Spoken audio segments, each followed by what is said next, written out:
Okay, thank you sa tanong mo, Brother Jeffrey Umbal. At meron tayong bisita ngayon, bibigyan ko ng pansin, magtatanong daw ito. Ang kahit ano, hindi lang yung sa paksa namin, ito ay Seventh-day Adventist. O ito nga siya. Edwell, good evening.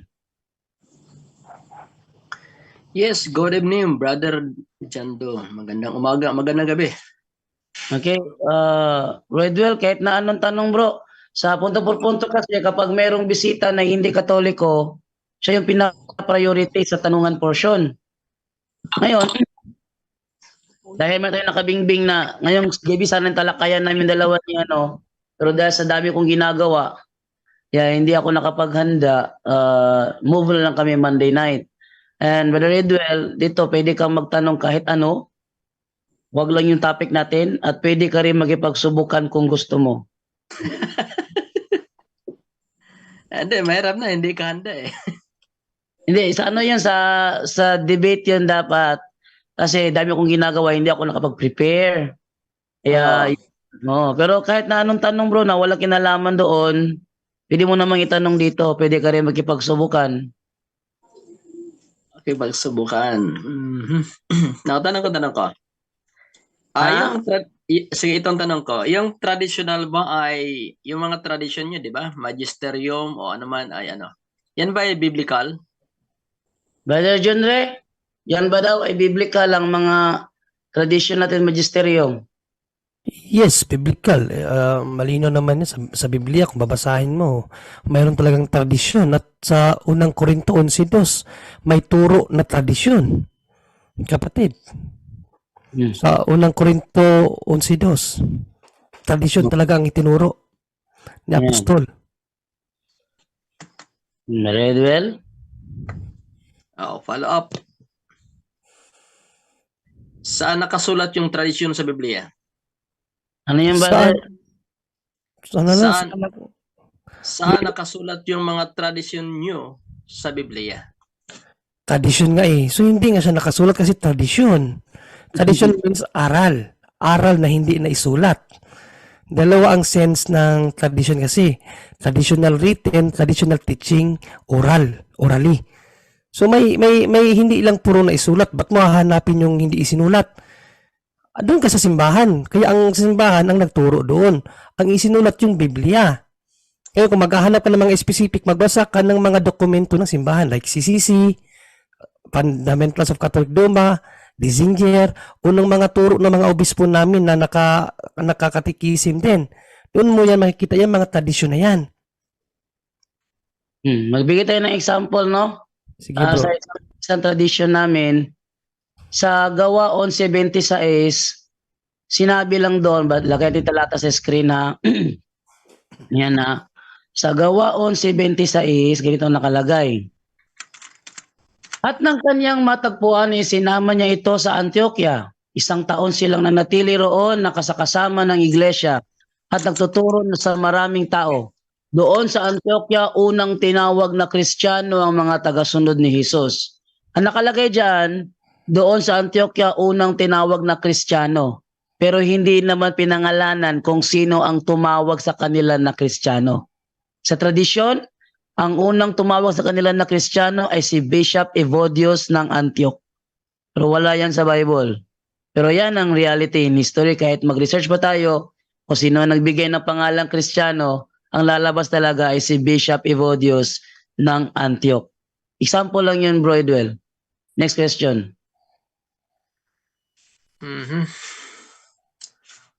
Di ba ang tradisyon yung mga pinapractice ninyo, yun ang tradisyon, di ba yun ang tradisyon na sinasabi ng Biblia? Traditions means aral. Aral. Pag sinabi mong tradisyon, yung yung ipinasa na katuruan galing sa mga apostol, ipinasa dun sa mga sumunod sa kanila, generation to generation. Yan ang tradisyon na minanang aral kahit pa nung sinunod nung una. At hanggang ngayon nakapaloob yan sa Santa Iglesia. At in-expound ng simbahan yan ng sa nagdaan na panahon, in-expound ng simbahan, in-explain ng maigi dahil marami ng nung wala na mga apostol, di ba? Biblical naman yan, na may mga magtuturo na ng mali. Kaya ang simbahan nandyan. Ang simbahan ang nagpapaliwanag sa mga maling akala ng ibang Kristiyano nung unang panahon. Halimbawa, may nagtuturo na si Kristo, lumabas si Arius, si Kristo ay hindi Diyos, tao lang. So, in-explain ng simbahan, hindi ganyan ang aral na ibinigay sa atin ng mga apostol at ng Panginoong Kristo, ganito yan. Tapos, ginamitan niya ng mga philosophical term para mas maunawaan. Kaya ngayon, nagsilbi yung tradisyon ng simbahan, yung mga katuruan na yun, explained by the church, no, through CCC, mababasa natin yan, Fundamentals of Catholic Dogma, and many Catholic books. Nandyan ang tradisyon natin, bro, mababasa. Okay. Brother Edwell, next question. Okay. Yung mga traditions na yan, bro, ay sinasang-ayunan ba yan ng Diyos o kaya sinasang-ayunan ba yan ng Biblia? Yun. Yes, dahil ang Diyos mismo nagsabi, makinig kayo sa simbahan. No? Luke 10:16, ang nakikinig sa simbahan ay nakikinig sa akin. Hindi naman yun kayo kasi kailan lang kayo. Ang Katoliko nandyan na, kahit ano pang tutol nyo sa historically nandyan talagang Katoliko. Kaya walang ibang simbahan ang sinabihan ng Panginoon na pakinggan. Ang Iglesia Katolika lang. Biblical yan. Ba't naman magsasabi ang Panginoon ng ganun kung wala palang Iglesia? At hindi yun kayo, bro. Dahil reality, kailan lang kayo? 18th century lang kayo. Sandali, wala pa naman akong pinatunayan, ano? Ay, hindi, ano lang yun. Kung sabagay, yun lang yung Bakit mo sagot naman ko. tinitira agad ako? Okay, sige. Next question. Tanong lang naman na yun. sorry. Sige. Tanong-tanong naman na tayo. Sige. Paano mo nalalaman na yun nga ang tradisyon na itinuro ni Pablo samantalang hindi naman nakasulat? Well nga bro, dahil walang ibang eksistidong iglesia simula noon hanggang ngayon. Sino ang pinasahan ng tradisyon? Yan sabi ni San Pablo, panghawakan niyo maigi ang tradisyon na ibinigay ko sa inyo. Sino yung iglesia na pinasahan ng tradisyon na yun? Hindi ngayon kayo. Kami yun kasi historically, mababasa talaga, Iglesia Katolika existed na for the very first year of Anno Domini. Ang simbahang Katoliko lang ang itinuro ng history na nandyan. Hindi SDA, hindi Iglesia ni Cristo ni Manalo, hindi yung mga Baptist o ano pa, Katoliko lang sa ayaw naman o sa hindi, no? Uy, sino yung pinagbili na ni San Pablo na pangalagaan maigi ang tradisyon na ibinigay ko sa inyo? Bakit basahin mo na lang mo dyan do, baka sinabi, baka isipin niya nagkakaka lang tayo yung 2 Thessalonica 2:15, bro. Okay, 2 Thessalonica Sa KJV, kasi KJV to sila eh. Sige, 2:15 na ikalawang Thessalonica, sabi ganito, therefore, brethren, stand fast and hold the traditions which ye have been taught, whether by word or our episode. Sino yung sinabihan ni San Pablo dyan na panghawakang maigi yung tradisyon na itinuro, whether by words or our epistle, sa pamamagitan ng salita, oral, at epistle, yan yung Biblia. Isimbahan lang ang nag-hold niyan eh. Sino bang gumawa ng Biblia? Di ba, simbahan Katoliko? O saan yung isa? Yung tradisyon, yung oral? O saan yun? Kung hindi sa Katoliko, kaya sa inyo, kailan lang kayo eh? Kailan lang kami? Another. Sige. Kailan lang yung tradisyon nyo? Kailan lang dumating sa simbahang Katoliko yung mga tradisyon tulad ng may mga tradisyon yung All Saints Day. Halimbawa, infant baptism. Kailan lang yan dumating sa Romana Katoliko yung infant baptism? Wala pa ang Romano Katoliko, bro. Tinuro na yan sa Old Testament. No? Kaso nga lang, hindi niya mababasa kasi wala sa Biblia niyo. O nangyari kasi 66 lang Biblia niyo, sa amin 73. Kaya hindi niya mababasa sa Biblia niyo, pero sa Biblia namin mababasa yan. O ikalawang Makabeo, 12:43 hanggang 45. Si Haring Judas nagpadasal, nagpalikom ng 2 pilak na pera pang inibigay niya sa Jerusalem para doon sa mga sundalo niyang namatay. Pinagdasal niya ang kaluluwa dahil naniniwala siya sa muling pagkabuhay.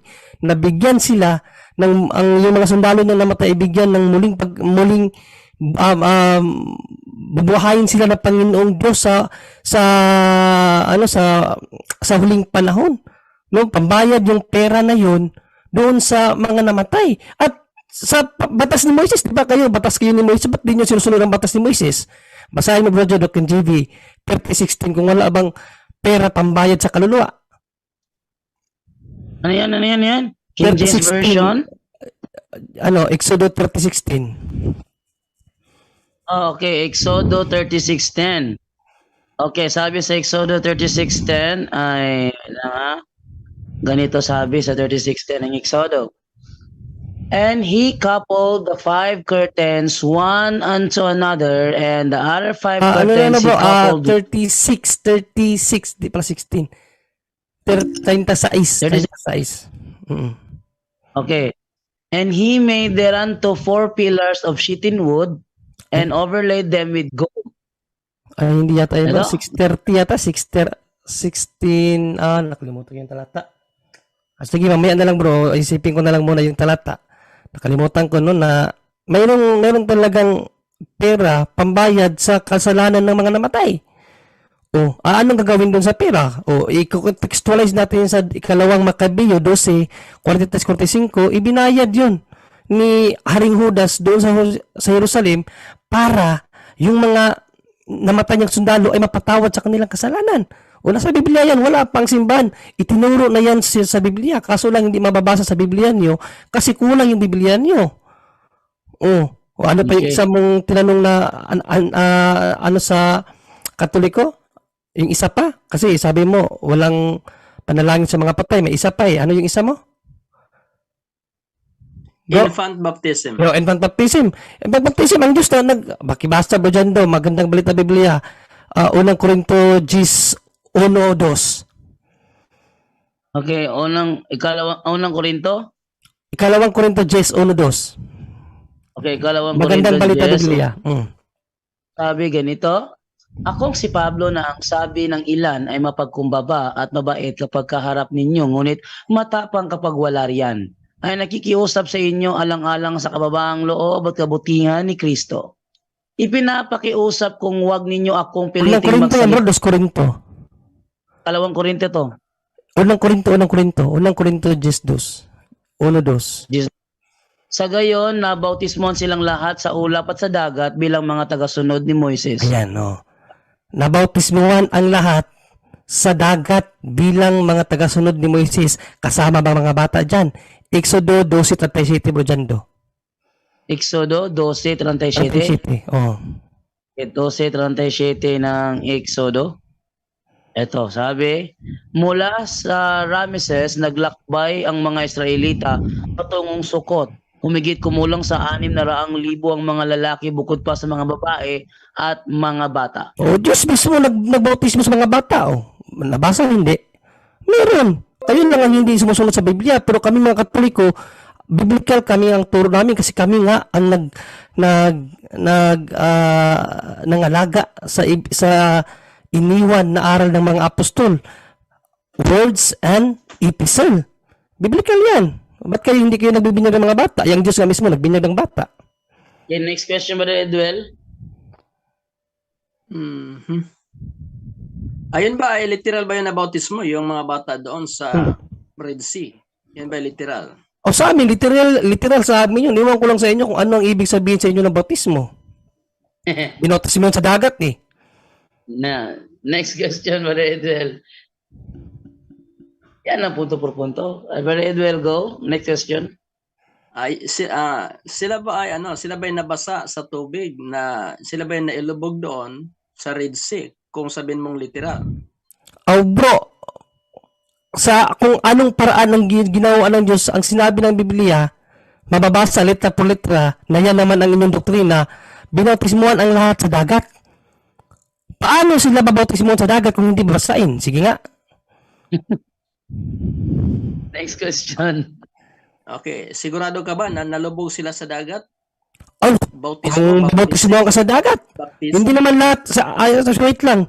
Kahit pa hindi ilubog kasi sa amin, we seek 3D. Ito, Sa babasa. English version dyan, Dok, kung wala bang pwede, hindi ba pwede ang wisik?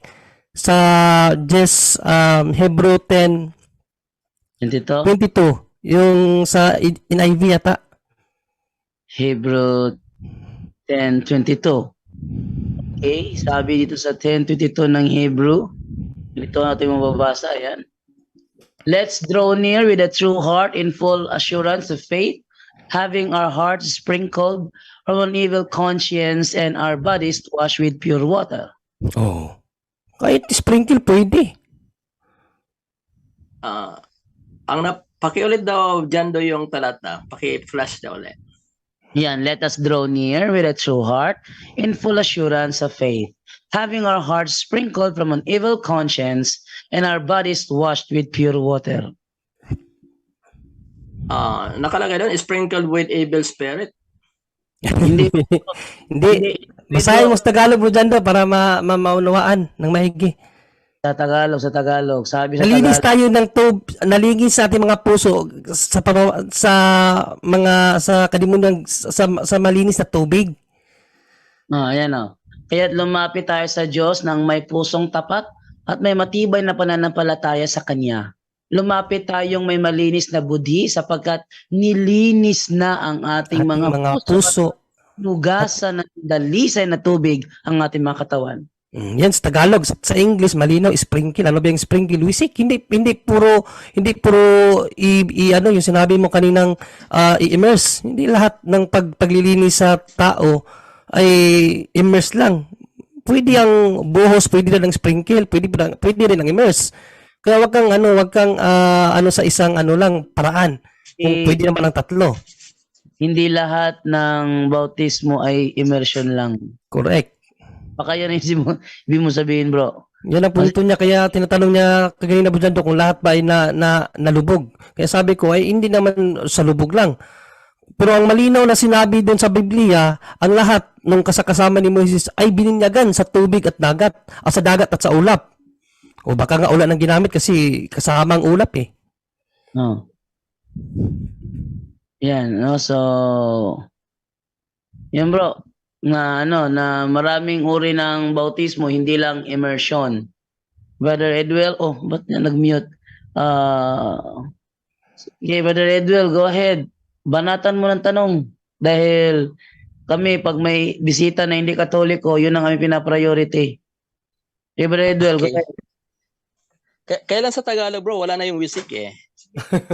Doon sa English, ang sprinkle with evil spirit, no? Sa Tagalog, wala na Yes. yung wisik. Pero remember bro, what is translation? Wait lang, Brother John Ray. Walang with an evil spirit. Hindi yun with an evil spirit. From an evil conscience. Iba yung... Tama, sprinkle with evil conscience, no? Hindi with evil conscience, from an evil... Iba yung with. Pag sinabing with, kasama. Pag sinabing from, galing. Mula. Iba yung mula sa Maganda, kasama. basahin mo na lang ang Ezekiel 36:25 Tagalog ang Biblia. Ezekiel? 36:25. Okay, Ezekiel. Kasi Tagalog ang Biblia. 36:25 sa ang Biblia. Ito sabi sa 36:25. At ako'y magwiwisik ng malinis na tubig sa inyo at kayo'y magiging malinis sa buo ninyong karumihan at sa lahat ninyong mga Diyos-Diyosan, lilinisin ko kayo. So okay na yan bro Hindi na yan sprinkle. Tagalog na talaga yan. Wisik na talaga yan. Wiwisik talaga, oo. Next question, bro Edwell. Teka, i-co-host ko to para ano. Sige, go ahead, bro Edwell. Unmute. Bro Edwell? Hello? Asa na si bro Edwell? Ay, nawala.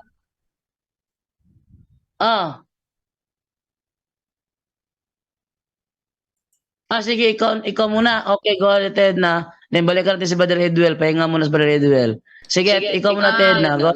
Meron daw bang expiration ng holy water? Wala.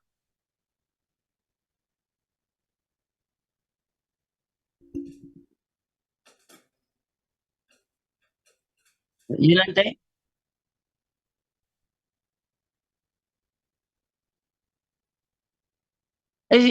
Brother Edwell, bisita yon. Seventh-day Adventist yon. Sige. Brother Edwell, may tanong ka ba, Brother Edwell? Go ahead. Sige, may tanong pa ako. Sige, go ahead.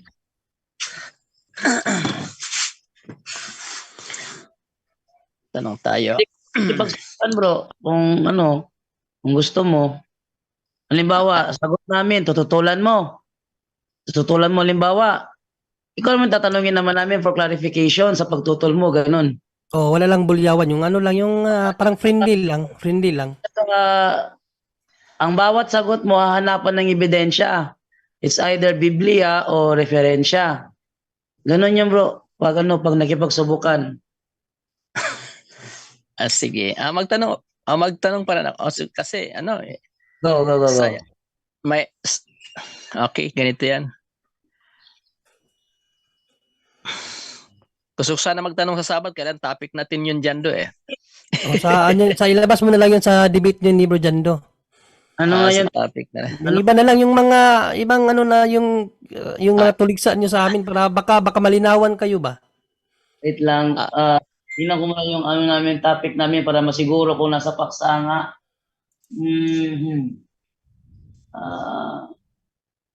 Teka ha. Tutunayan ko. Sabot pala ang topic pala. O kahit ano bro, pagkain, kahit kautusan, kahit Sunday, sige. kahit sa pagkain. Yung sinasabi niyo na sa Tupapa, Vicarious Pilide, daming pwede itanong. Sabat pala topic namin. Kahit ano bro, lubos. Sige. Sige bro. Sige, yung Vicarious Filii. Totoo ba na ang title ng Papa ay Vicarious Filii? No. Abala dyan totoo ba daw na? Ayan na nga Yan talaga ang isa sa problema dyan kasi kayo ang gumagawa ng titulo ng Papa. Kayo na lang ang magkatoliko. Para kami ang maniwala. No? By the way, wala yan. Walang titulo ang Papa niyan. Bro, no? At siguro kung nakita mo yung mga sagot nila Bro Jando dyan at Bro Wendell, binuking na yan eh. Kasama nyo lang ang gumawa niyan at inamin na nga ng ano nyo yan, ng simbahan nyo yan na ginawa lang yan nung kasamahan nyo na nakapuntang Roma, pinicturan, tapos tinampered, nilagyan ng Vicarious Filii Dei. So wala pong ganyang titulo ang Papa. Isa sa mga titulo ng Papa, Servo Servorum, Vicar of Christ. Yan, Vicar of Christ, hindi po Vicar of the Son of, ano ba yan? Ang Vicarious Filii Dei, Bro Jando? Vicar of the Son of God. Labas natin yung sinasabi ni Father Manuel Duetao sa kanyang aklat na Anansera Bolans.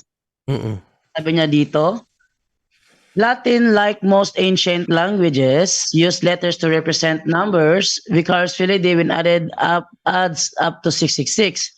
But the number of the beast is the number of a man, and not the title of an office. Besides, the title of the Pope is not Vicarious Filii Dei, but Vicarious Christi or Vicar of Christ, and this will not add to 666. Yan. Okay. Ang Papa sa Roma, siya rin ba ay hari? No. Servo Servorum yun. Well, ano nga yung Servo Servorum? Yes, well, ang doktrina namin, bro, no? Ang mga Katoliko, siyempre, kami ay nabahaginan, no, sa pagka-pare, hari, at ang pagka-propeta ng ating Panginoong Jesucristo. Pero in what sense? Hindi po hari bilang astig sa lahat o yung yung pinaka sa lahat tulad ng mga hari nung una pa, hindi po ganon. Ang pagkahari po ng Santo Papa tulad po ng pagkahari ng ating Panginoong Jesucristo na alin, imbis na serbisyuhan, siya pa ang nagsiserve. Kaya tinawag siyang Servo Servorum, Servant of Servants. Walang hari na gagawa nito. Ito, yan. Pakita ko, ayan o. Wala ako naniniwala, walang hari na gagawa niyan eh. Yan. Yan May hari ba nagagawa ng ganyan? Yan ang gawain ng Panginoong Jesucristo. Oh. Yan oh. Oh, tingnan nyo, nakita nyo? Oh. Oh. Ito kaya gawin ba to ng pastor ng SDA? Hindi yata. Hindi ko nakitang ginawa nila ito minsan nung ako'y nasa SDA pa. Ayan oh. Hindi ko to nakitang ginawa to ng mga ng mga pastor Sabadista. Ayan oh, kahit na maitim ang paa, andyan pa din ang Pope natin. Hindi nadadalawang isip. So hindi ako naniniwala na yan, yung hari na interpretation ng mga SDA. Yan. Brother Edwell, go ahead. Next question. Okay. Di ba ang Papa sa Roma, siya din ang Pangulo ng Bansang Roma? Pangulo ba daw ng Ng Roma? Vatican kasi siya as a head of the state, no? Hindi ng buong kasi ang Vaticano kasi napaloob siya sa isang bansa. Estado siya sa isang malaking sa Italy. So yung part lang ng Roma or nung Vatican, doon siya head. Pero sa buong Italia hindi. Doon lang sa Vatican kasi siya ang pinaka-head doon. Like Moses, 'di ba si Moses? Hindi lang naman siya leader sa church na pinili ng Diyos, siya rin ang leader or pangulo ng kanilang bansa as a Jewish tawag people, no? So dalawa rin ang pinangahawakan ni Moses na kapangyarihan. Kaya nga sa kanilang batas meron silang 3 uri ng batas. Yung ceremonial law, yung Jewish law nila mismo, at yung moral law na ibinigay ng Diyos. So, in same manner, ang Santo Papa namin, ganun din. No? Sa pangkalahatan, universally, bilang Katoliko, siya ang Pangulo namin. At doon sa sinasakupan niyang estado na napaloob doon sa Italia, siya din ang Pangulo, bro. Okay, so maliwanag, siya ay king and priest. Yes. Yes, sabi na nga namin, hari siya, pero ang pagkahari nga niya hindi katulad sa ibang hari. Kasi ang pagkahari niya is servant of servants. Basahin ko dito mayroon nga siyang task May task siya na dapat niya matupad dito. Basahin ko dito mayroon akong Catholic traditions and treasures dito. Isa sa task niya, every 5 years, basahin ko dito, the Pope is required, may hari bang nire-required? The Pope is required to meet with every Catholic bishop in the world at least once every 5 years to learn the conditions of their dioceses. This is an informative but potentially exhausting task. Isipin mo yan, exhausting task. Kasi, kinakailangan talaga, no, na makipag-meet siya sa every diocesan ng bawat lugar. Dahil yun ang kaniyang isa sa kaniyang task as a tawag dito, pangulo ng iglesia. Hindi niya kasi pwedeng pabayaan ang iglesia, bro. Kaya walang haring ganun, bro, kasi ang hari siya ang nagde-decide kung anong gustuhin niya, bro.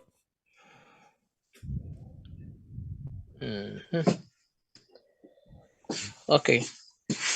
Sangayon ba kayo na ang iglesia ay sinisimboluhan ng babae? Yes, ayon sa mga scholar, no, kasi yung sa Genesis 3:15 at sa Revelations 19:1-5, dalawa kasi ang explanation diyan, no, theologically and scholarly speaking. Sa mga scholar, sa ecclesiastical hubad, ano ba yung hubad sa Tagalog? Ecclesiastical explanation. Sa ecclesiastical explanation, tinawag yun na simbahan, yung babae, and sa Isaiah, pati sa dito sa Revelation. But theologically, no? Theologically, si Mother Mary po. Okay. So, may dalawang babae sa Revelation 12 and 17. Saan kayo doon? Kami yung sa yung sa 19, no? Na sinabi ng Panginoon na nanganak ng lalaki, no? So may binigay na na specific na iglesia yung babae na yun, yung nanganak ng lalaki. Ibig sabihin yung anak, yun yung mga Kristiyano, yun yung mga Katoliko, hindi yun SDA. Yung sa 17 sinasabi mo, yun yung yung bigaon. Ayun yung bigaon sa Tagalog mo dyan do? Patutot. Babae na bigaon. Babae na bigaon. O yung patutot, hindi yun kami. Kasi pwedeng kayo yun, pero sa amin hindi. Kasi specifically, ang Iglesia Katolika talaga kilala, no, historically na iglesia ng Diyos. Yan. Okay. Sige. So kayo yung iglesia na maputi ang damit, ganon. Babae na maputi ang damit. Kasi sa 17 mapula yung damit, mapula. Basta sa 17 di ba patutot 'yun? At yun sa 17 kasi kinilala yun na lunsod eh. Lunsod yun ng ancient Rome. No, yung talagang uhaw sa pagpapatay, uhaw sa kapangyarihan. Yun yung tinatawag na babaeng patutot doon. Hindi yun Nalasing yun, Brother John rin. Nalasing sa dugo ng santo. yes, so hindi yun pumapatungkol sa Iglesia Katolika. Kasi nung pinakilala yan ni John the Beloved na patutot, ano na siya, talagang kilala ng syudad na yan na napakarahas. Kaya inano siya ni John the Baptist ni John the Beloved na isang babaeng patutot. So hindi pa yun ang Iglesia Katolika, kasi ang Iglesia Katolika noon paano pa lang paumpisa pa lang, kukunti pa lang sila nung time na yun. Ano muna natin si Bro Wendell mo dyan, doon nakapasok na. Baka gusto rin sumagot ni Bro Wendell. Sige. Nilagyan natin. Andiyan si Brother Wendell sa linya. Okay, Brother Ted na. Paki-co-host at Brother Wendell at Ted na. Then next question. Ted na. Paki-co-host Brother Wendell. Sige, Brother Wendell. Next question. Next question. So kayo yung babaeng maputi ang damit, ano? Yung nasa Revelations 19. 12 bro, 12. Revelations 12. Oh yes, I mean 12 na 1 to 5 pala, 19 tuloy. Revelations 12 1 to 5. 12 yung babae na maputi ang damit na ramtan ng araw. Yung sa 17 yung babae na patutot. Yes, yung babae na patutot, patungkol yun sa Roma, sa old ancient na Rome na talagang uhaw sa karahasan at kahalayan. Kaya dinefine siya ni Saint John the Apostle na patutot. Hindi pa yun yung Iglesia Katolika, kasi nung time na yun paano pa lang ang Katolika paano pa lang siya parami pa lang. Hindi pa tanyag pero kilala na. Wait lang. Ted na. Pag-i-co-host mo si Brother Wendell at Ted na. Sige, Brother Edwell, next question. Okay, so ngayon, doon tayo sa babaeng maputi sa Revelation 12. Yung babae ay tumakas sa ilang ng 1260 na mga araw. Nangyari ba yan sa Romano Katoliko, tumakas sa ilang? Well, Okay. Bro Jando. Bigay natin yan kay Brother Wendell. Brother Wendell, ikaw sumagot ng tanong na yon. At greetings na rin. Okay, kumusta sa lahat natin mga kapatid na sumusubaybay, Katoliko man at hindi Katoliko. Bro, Jando, bigay mo na kay bro. Sige, dyan na lang. John Ray. Siya muna patuloy. Ikaw sumagot na Brother John Ray. Yes, bro, Jando, no. Well, bro, ang sabi ko nga kaganina is dalawa ang explanation diyan, no, ng mga eksperto, no, scholarly at theologically. So, yung pagtakbo sa ilang, bro, yun yung kay Mother Mary yun ang pumapatungkol nung nagtago sila sa disyerto dahil nga pamapatayin ang Panginoong Hesukristo, bro. Yun. Next, Brother Edwell, next question. Tumago ba si Mother Mary sa disyerto? Mayroon bang kasi Sa Egypt. Hindi mo ba alam yun? Napunta siya sa Egypto kasi papatayin ang anak niya. Sige, follow up. Ang Egypt ba ay tinuturing ba na disyerto sa panahon yun samantalang marami ng tao ang Egypt? Itong Bro, Egypt, kaya nga sabi ko, sa theological explanation, yung babae na tumakbo sa ilang, nagtago sa ilang, tumutukoy kay Mother Mary. Yun, nung nagtago sila sa Ehipto dahil papatayin ng Panginoong Jesucristo.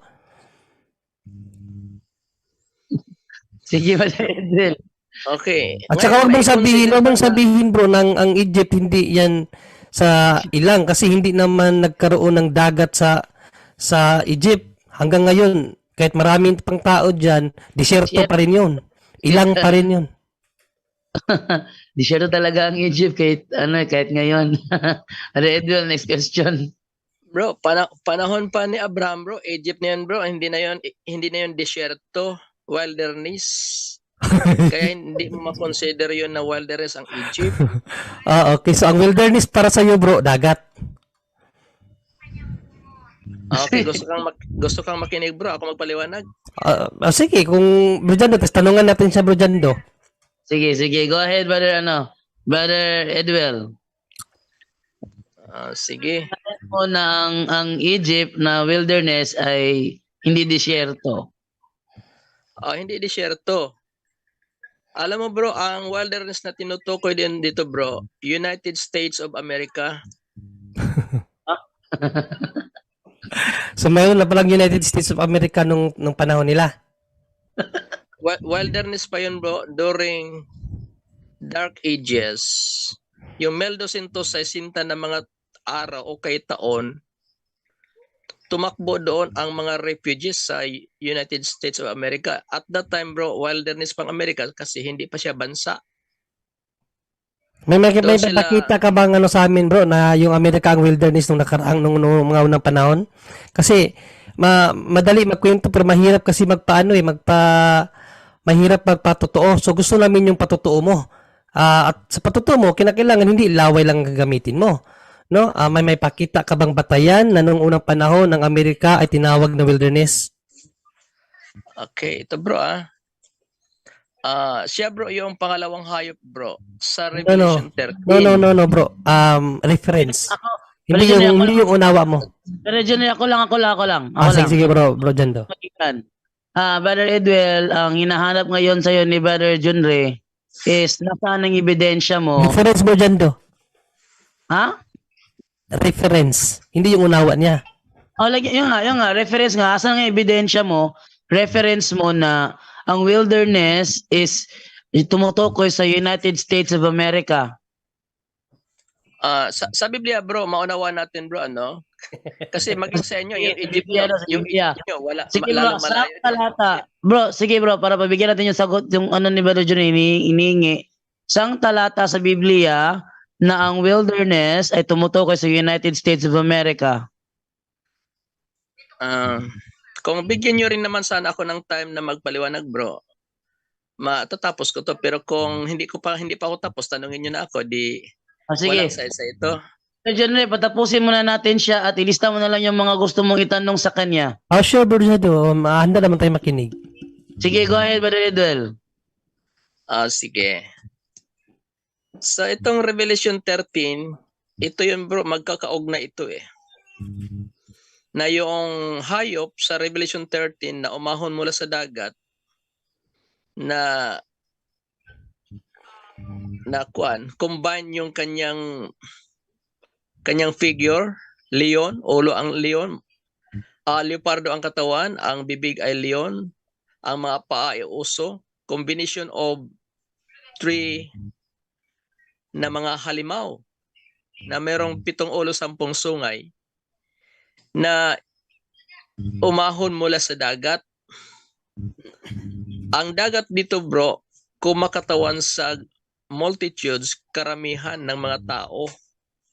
Meaning, ang power nito, pag sinabing hayop, power, di ba? Paalam ko, sang-ayon kayo doon na ang hayop ay power o kaya kaharian, kapangyarihan. So mula na siya sa dagat, mula na sa maraming mga tao. Now, kung pupunta ka sa Revelation 13:11, isang hayop muli na umahon mula sa lupa. So, ngayon, mula sa lupa, pag sinabing dagat at lupa, contrast ito.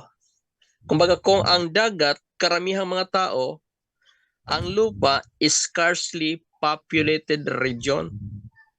Kaya wilderness ito. Ngayon, nung bumagsak ang papacy noong 1798, before bumagsak, noong ipinahuli si Pope Pius VI ni General Berthier sa utos ni Napoleon Bonaparte ng Pransya. Namumuo na ang United States of America noong May 1, 1776 ang Amerika. Pero before that, mga year 16, yung mga refugees from Europe dahil sa persecution, tumakbo sa Amerika for refuge. At ito yung babae na tumakas sa ilang. Ito yung Amerika na doon nagtayo sila ng isang bansa na free, na hindi siya nahiwalay ang estados at simbahan, hindi katulad sa papacy na union of church and state. So ito yung wilderness, ang Amerika, na ang babae tumakas sa ilang na doon siya aampunin ng 1,260 araw o kay taon. So, yun bro ang likas o kaya identification sa babae sa Revelation 12 na tumakas sa ilang. Samantalang ang Roman Catholic Church, hindi yan tumakas bro, steady sa isang lugar. O hanggang dyan lang muna ako. Okay, magtanong ako. Oo. Sabi dito bro, no, binuksan ko sa Google ko, tinignan ko sa dictionary, wilderness. Tapos may translation sa Tagalog. Ang sabi dito bro, disyerto, hindi man lagi USA bro. Alin na sino ang tama bro? Ikaw o si Google? Okay, hindi man nag-aral ng prophecy yan si Google bro. Okay. Wait lang. Hindi man nag-aral ng prophecy yan. Wait lang, John Ray. Ang sabi kasi ni John Ray sa kanyang research, ang wilderness is disyerto. Sabi mo ang wilderness is USA. Alin ang dapat paniwalaan ng mga nanonood ngayon? Yung binasa ba ni John Ray na ang wilderness ay disyerto o yung sinabi mo ng wilderness ay USA? Tama din naman yan bro. Kaya lang bro, when it comes to prophecy, si Google hindi nag-aral ng prophecy yan. Bro Jando, objection lang ko. Sabi mo kanina kasi mali eh. Diba sabi niya bro Jando, mali. Hindi disyerto ang wilderness. Sabi niya USA daw eh. Tapos ngayon tama na naman. Alin ba talaga bro? Tama, mali? Bro, wala akong sinabing mali ang disyerto bro. Tama din yan bro. Pero when it comes to prophecy bro, si Google hindi nag-aral ng prophecy. Okay, sige. Sige, Hindi nag-aral. Bro Jando. Yes, Brother Wendell. Pwede mabuksan ang kaniyang video? Pwede mo daw magbukas ng mukha, Brother Edwell? Pakita mo. Hindi bro, kasi hindi ako nakasuklay. Hindi, request bro, 'di ba? 'Yun ang rolling natin. Yes. Rolling yan sa punto por punto kasi, Brother Edwell, na panigipagtalakayan, dapat labas mukha. Labas. Yes. Okay lang yan bro. Ako nga, wala nga akong suklayo eh. Kita naman wala akong suklayo. Sige na bro. Sandali kay magtuksido sa ako. Pogi naman yan si Bro Edwin. Nakikita ko yan palagi sa Dibcon.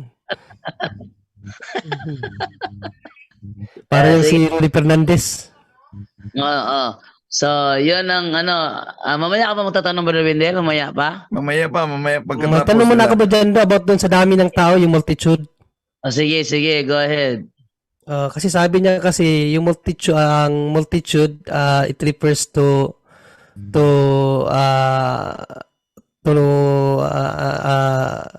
dami ng tao, no? So, naniniwala ka bro na yun ay Amerika?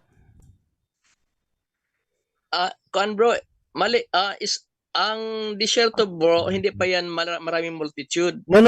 I mean, ang sabi mo kasi kanina, in-explain mo, na naniniwala ka na ang wilderness ay ang Amerika dahil ikininik mo siya doon sa beast na lumitaw sa dagat. At sabi mo, yung dagat na yun ay The people. makatawan sa dami ng mga tao. Kaya kinunik mo siya sa Amerika dahil ang Amerika hindi lang maraming tao, marami pa siyang estado. 'Di ba? Sabi mo ganyan dahil marami ang tao. Yan ang sabi mo eh. Hindi bro. Ito paliwanag ulitin ko, hindi mo na pick up bro. Ang unang hayop bro, Lista ko. Revelation 13, 1 up to 5, yun yung sa marami ng tao agad. Yun ang papasi. Okay. Ngayon, kasi Tumabot sumibo sa ng papasi. papasi bro, marami ng tao sa Europe, sa Roman Empire, di ba? Wait lang Ano ba muna. talaga? United States of America o Europe? Wait lang muna ha. Brother Edwell, nilista ko kasi sinabi mo kanina. Sabi mo kanina, Revelation 13, hayop umahon sa dagat. Dagat means multitude of people. Revelation 13:11, hayop lumabas sa lupa. Ang lupa, wilderness ito, sabi mo. Pag bumagsak ang Papa 1798, si Popayos ay pinahuli ni Napoleon Bonaparte, tapos yung papacy is Union of Church and State. Lista ko to, sabi mo kanina. Wala kang sinabi dito bro na ang dagat is representing sa papacy. Sabi niya multitude of tao. Wala kang Kaya sinabi. naniniwala siya na Amerika yun. Okay, wala. mukhang hindi nyo talaga nakuha bro. Ganito yan bro, ulitin ko. Pero yan ang paliwanag mo kanina bro eh. Mali yung paliwanag mo. Nag-rely lang kami sa paliwanag mo eh. Hindi bro, sige di bali, pagpasensyahan ko na lang kayo kung hindi nyo nakuha. Sa Revelation 13 bro, mayroong dalawang hayop. Okay, ito ulitin ko, linawin ko ha. Sige. Ang unang hayop, lumitaw mula sa dagat at thickly populated region. Great multitude na yan, yung unang hayop. Ang pangalawang hayop bro, Revelation 13:11, umahon mula sa lupa, contrast yun. Na kapag kalupa is scarcely populated region. Yun yung United States of America. Hindi pa bansa noon ang Amerika nung tumakas ang mga refugees dahil sa persecution na naganap noong Dark Ages. At itong mga refugees na ito na pumuntang Amerika, sila ang bumuo ng bansang Amerika na sa ngayon ay nagiging dakilang bansa na rin. Yun ang sinabi ko. Okay, Brother Junior, wait lang ha. For clarification lang dahil may pagbabago sa sinabi niya. Bago talaga. Sabi niya kasi dito kanina, Revelation 13:11, hayop lumabas sa lupa, wilderness ito. Sabi niya, wilderness ito. Ngayon, binago naman niya na ito ay United States of America. For clarification na lang bro, na tayo hindi gumagawa ng kwento kasi ang punto por punto, isang religious program na talagang labasan ng katotohanan. Para malaman natin na ito hindi gawa-gawang kwento mo lang, meron ka bang mapakita sa amin ngayon bro na Bible scholar na sumusuporta na ang hayop na lumabas sa lupa ay referring sa United States of America?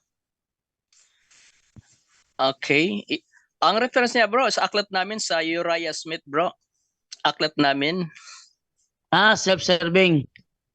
Sa aklat namin bro, of which very makatotohanan naman sapagkat yung dalawang hayop, ulitin ko lang kasi Bro, kung ganun Hindi bro, niya bakit ang tindig ni Bresi Balansag doon sa debate namin, wala naman siyang sinabi na ang hayop na lumabas sa lupa ay representing sa United States of America? Ba't hindi ginamit yan ni Bresi Balansag at ibang nation ang kanyang tinukoy, hindi naman United States of America?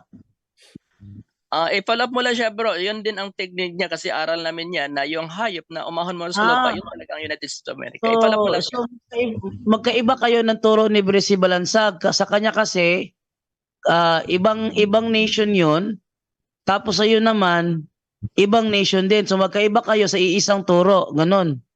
Hindi bro, nasa namin yan, nasa great controversy namin yan. Iisang turo kami bro na yung hayop na umahon mula sa lupa, yun ang United States of America. At Okay. yung Ngayon, hayop na umahon mula sa tubig, yun yung papal power. Okay, to follow up para backupan yung yung tindig ninyo ng Seventh-day Adventist ay tama nga at hindi gawa-gawa lamang ng Seventh-day Adventist. Pagpalagay na natin na yun ang inyong official na turo.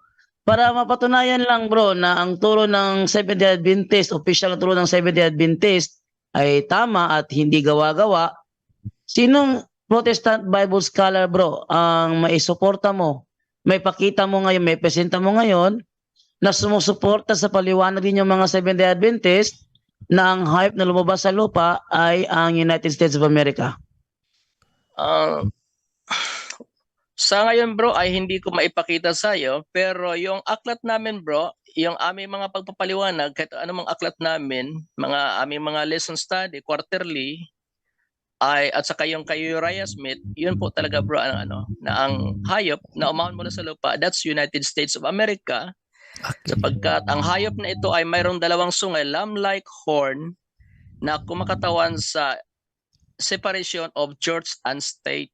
Bro Jando, Yes. kasi yung paniniwala niya bro Jando. Bro, may sa Biblia bro, may mababasa ka ba bro na yung wilderness ay Amerika or wala? Wala kasi prophecy nga, di ba? You need Okay. to understand ito. How about bro, sa Biblia bro, may mababasa ba na yung wilderness na pinuntahan ng Panginoong Jesucristo ayon sa hula? Kasi sabi mo hula ay ang Ehipto? Meron o wala?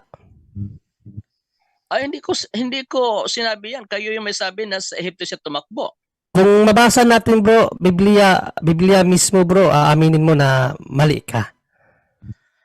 Ay bro, yung pagtakbo ni Jesus doon at Hindi yan yung tanong. Ang tanong ko, di ba, sabi mo kasi wala sa Biblia yung sinasabi mo. So parang inano mo lang, parang kinumpit mo lang na 1 + 1 ang lumabas to.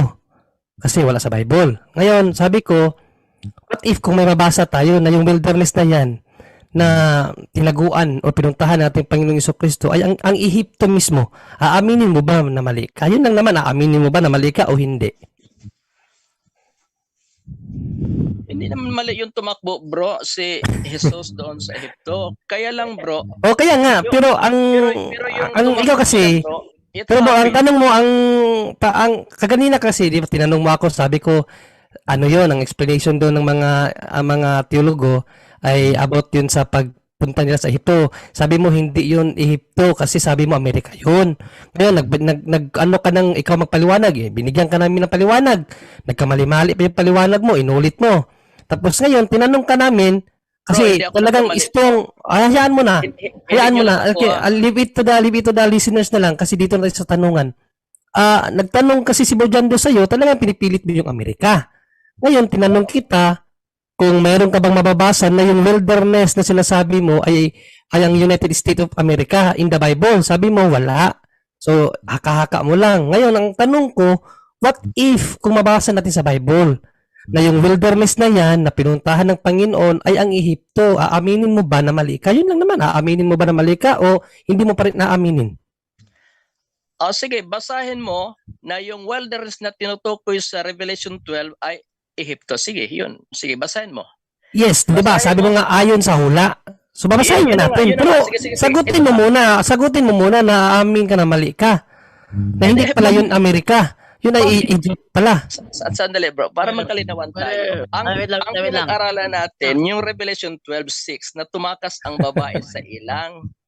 O sige, basahin mo na Wait lang ang ilang na tinakasan ng babae sa Revelation 6 ay Egypt. O sige, basahin mo. Brother John Ray, basahin mo muna yung ebidensya mo bro dahil umiling siya. Kaya pakibasa mo na lang yung ebidensya mo bro. Sige, basahin mo sa English bro dyan ang Jeremiah 2:6. English. Anong version Kasi bro? wilderness eh. Sige, anong version bro ng O English? na, ay tingnan mo sa KJV or sa NIV. Okay, King James version. Anong talata? Jeremiah 2:6. Okay, Jeremiah chapter 2 verse 6. Ito naman sinasabi sa 2:6 ng Jeremiah. Neither said they, where is the Lord that brought us up out of the land of Egypt, that led us through the wilderness, through a land of deserts, and of pits, through a Kompleto land. yan. Ayun, no, talaga. Kompleto yan bro dyan do. Andyan yung desert, andyan yung wilderness, andyan yung Egypt. Wala dyan ang Amerika. Ito yung yung prophecy, no? Where is the Lord that brought us up out of the land of Egypt, that led us through the wilderness? Ano yung wilderness? Through a land of deserts, and of pits, through a land of drought and of the shadow of death, through a land that no man passed through and where no man dwelt. Yan. So, ang wilderness pala is Egypt based sa talatang ito, Brother Edwell. So, ikaw naman, Brother Edwell, ikaw naman magbigay ng talata na Asan na yung ano ba dyan do? Yung aminin niyang mali siya. So mali ka na. Na wala palang Amerikang wala disyerto. wala siya sinabi na aminin niyang mali siya. Wala ba? Sige, Sabi sige. niya, basahin mo ebidensya mo. Ngayon, pagkumparahin natin sa ang Brother Edwell, si John Ray may nabasa na ang wilderness is the land of Egypt, the land of deserts and of pits, or the land of drought, the shadow of death, the land that no man passed through, where no man dwelt. Ikaw naman ngayon ang maglabas mo para pang showdown sa talatang ito, pang tapat na ang wilderness is the United States of America. Okay, bro. Ito, bro, ha. Ang context niyan, bro, yun yung mga Israelites, bro, na mula sa Egypt, lumabas, papunta Wait sa lang, ilang. wait lang, bro, wait lang. Pinabasa to ni Brother John Ray to prove na ang wilderness is the land of Egypt. Ito yung kanya pinabasa to prove na ang wilderness is the land of Egypt. Then ikaw naman ngayon, tapatan mo ito bilang showdown na ang wilderness is the United States of America. Bro, ganito mo na, bro. Ang context yan, bro, yun yung mga Israelita na lumabas Hindi yan mula sa context nga. Hindi Bro. yan yung Revelation 12:6, bro. Yung mga Israelites yan na lumabas mula sa Ehipto patungo sa wilderness. Sige. Hindi yan Ito na- sinasabi ito na na ang Egypt ang wilderness. Hindi, basahin mo ulit. Ano lang bro, ito na lang. Bilang clarification na lang din, Si Brother John Ray may nabasa ng wilderness is Egypt. Ikaw, sabi mo, yung sa Revelation is ang wilderness. Ang klaro ba dyan do, ang Egypt part siya ng wilderness. Kasi pag sinabi mong wilderness, malawak yan na disyerto, bro. Hindi yan malawak na United States of America. Ngayon, wait lang. Ngayon, sabi niya kasi, ipinipilit niya ang wilderness is United States of America. For clarification na rin sa iyo, Brother Edwell, saan natin mababasa na once upon a time, ang Amerika ay wilderness? Okay. Historically, bro, pagtakbo doon ng mga refugees sa Amerika, Hindi tanong bro. hindi pa nga Amerika ang tawag niyan eh. Hindi yan ang tanong bro kung anong tawag dyan. Ang tanong ko sa iyo is for clarification lang naman. Saan natin mababasa na once upon a time, once upon a time, minsan, ang United States of America ay isang wilderness. Saan natin nababasa yan bro na ebidensya sa kahit saang referensya? Eto, bro. Pag sinabing wilderness, wala pang tao. Pag scarcely populated region pa siya. May tao mga Indian nung araw pero hindi pa siya bansa. Ganun lang naman yun, di ba? Kasi Hindi, ang comparison dito yung unang hayop at pangalawang hayop. Di ba? Nakuha mo. Hindi bro. Ang unang hayop, umahon siya sa dagat. Bro, Pangalawang wait lang. hayop, umahon mula sa lupa. Brad Jando, Yes. marami nag-comment dito na dapat idirekta ang sagot. Di naman yon ang tanong mo. No? So, dapat hindi batay sa kanyang opinion lang. Brad Jando. Yes, Brother Edwell, hindi ko naman tinatanong yung paano ka mag-calculate, Ang tinatanong ko sa iyo is saan natin mababasa na once upon a time ang USA tinatawag na wilderness. Yun ang tinatanong ko sa iyo. Hindi ko tinatanong kung ano yung calculation mo, paano ka mag-calculate. Saan natin mababasa ba na yung ebidensya ba talaga na saan mababasa na ang USA once upon a time ay tinatawag na wilderness? Sige, sa ngayon wala akong mabasa na tinatawag na wilderness. Pero by the time bro na madiscover ang Amerika, hindi pa siya bansa. Ayan, so At ang yung mga refugees bro, yung mga Amerikano, galing yan sa Europe, Great Britain, na tumakas papunta doon. Kaya sila yung babaeng tinutukoy na tumakas mula sa papuntang ilang. Okay, okay. Bro, sabi mo bro na ang nang hindi pa siya tinatawag na bansa, siya ay wilderness. Tama ba ako?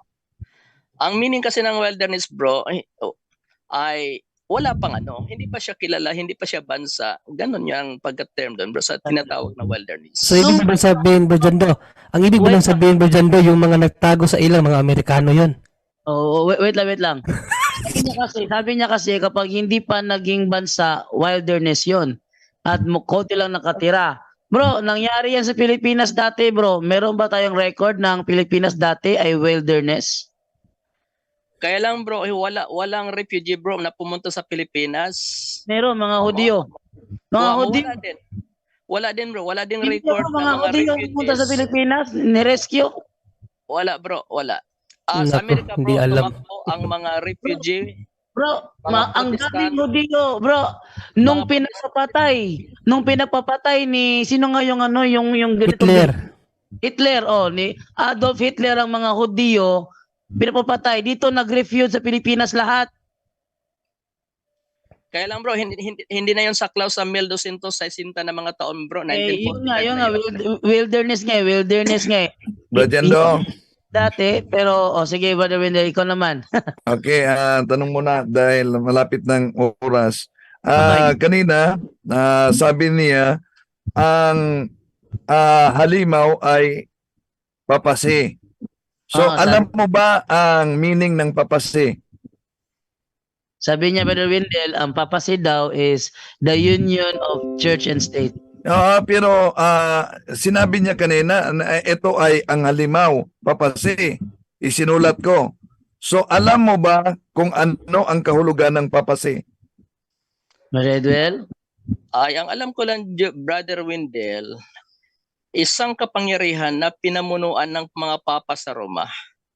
At Okay. sila ay naghahari, kumbaga umiiral ang kanilang kapangyarihan sa 1260 na mga taon.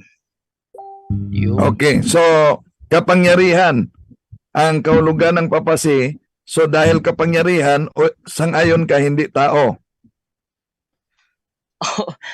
Kasama ng tao doon, sino mamumuno kung walang tao? Normal, kapangyarihan. Tao yon. Di naman hayop, Okay. di naman literal na hayop yun. Sunod na tanong. Ito ba ang tinutukoy na halimaw sa Revelation chapter 13 verse 17?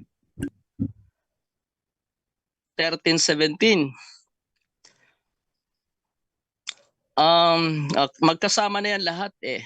Magkasama na lahat. Okay. Oo, 13. So, kung ang katuparan na halimaw ay ang papasi at sinabi sa 13:17, 13:16 na walang sino mang makabili at makabinta kung walang tatak ng halimaw, kailan nangyari na hindi ka pwedeng makabili at makabinta kung wala kang tatak ng papasi?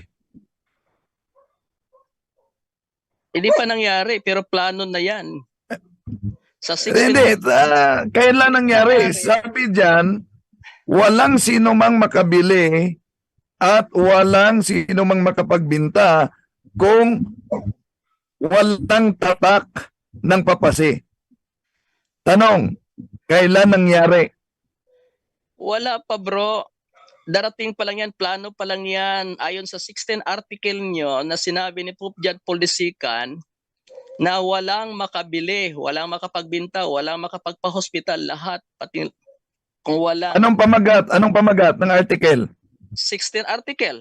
Anong pamagat? Yun na nga, 16 article o Pope John Paul II. Ang pamagat. Pamagat nga, anong encyclical?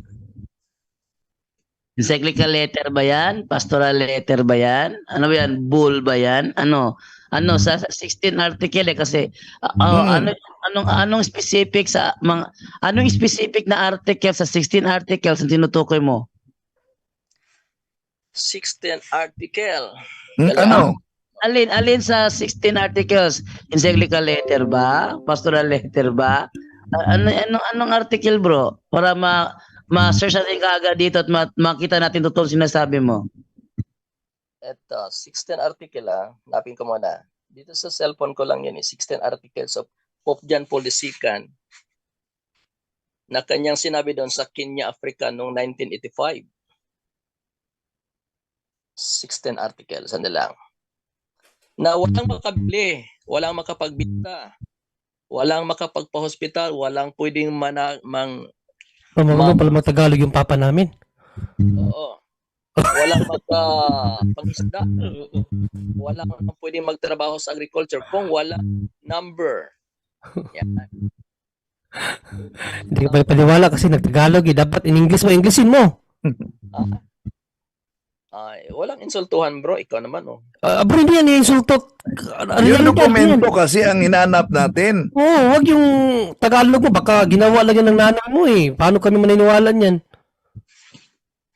Ibig sabihin, palagay mo wala to. Sige, hanapin ko Hanapin mo yung dokumento mismo, wag yung Tagalog kasi pwede kasing iniba na eh. Yung mismong dokumento ang hinihingi, Brother Edwin, hindi yung ginagawa nyo lang na quotation, ha? Tapos tinagalog pa, Bro Jando. Dapat, hindi. Kung tinagalog, quotation yung babasahin niya, hindi yung talagang article. Yun nga, yung binasa niya kanina, Tagalog eh. Kaya sabi ko nga, marunong pala mag-Tagalog yung papa. Ang dali kasing mag-imbento ng ilabas lang nila 16 articles of Pope John Paul II.